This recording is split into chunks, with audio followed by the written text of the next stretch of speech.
Hello, everyone. I wanted to talk about something very concerning that we definitely need to be aware of and potentially take action around in the Blake Lively situation. When it comes to the law firms representing Blake Lively and their strategy of subpoenaing content creators for talking about Blake's public lawsuit and exercising their First Amendment rights, that strategy could create a conflict of interest for these law firms' other clients and backfire on those other clients and jeopardize them. And those clients include some of the biggest companies in the world, and I don't know if they realize how much their law firms may have put them in jeopardy.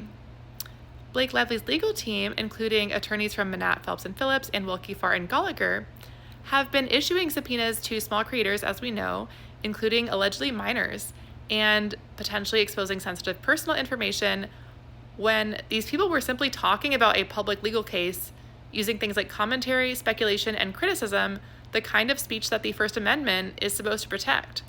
These actions by her lawyers are not just aggressive, they are legally questionable at best, extremely ethically concerning, and could set a dangerous legal precedent, which could all be a disaster and a major conflict of interest for these other clients that are represented by these law firms.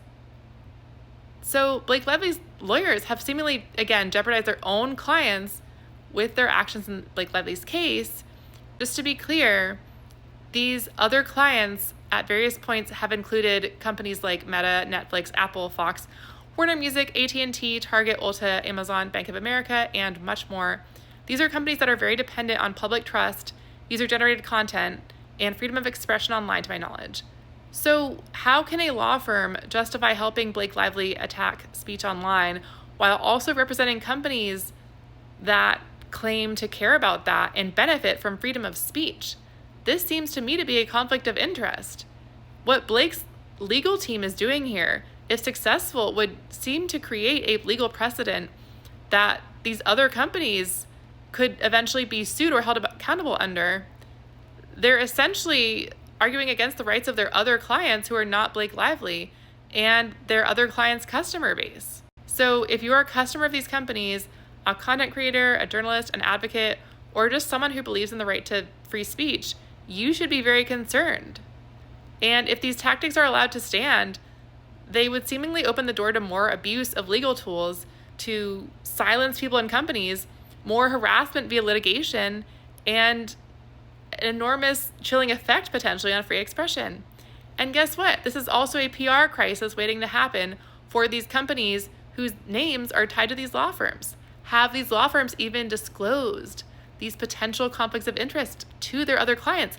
I'm guessing not, which would seem to cause major problems for those attorney-client relationships. I'm guessing that these clients may be about to get blindsided. If you're watching this, especially if you work at one of those companies or you're a shareholder or a customer, you deserve to know if these companies' legal representation is working against your values and those of me. These companies can be held accountable for this too.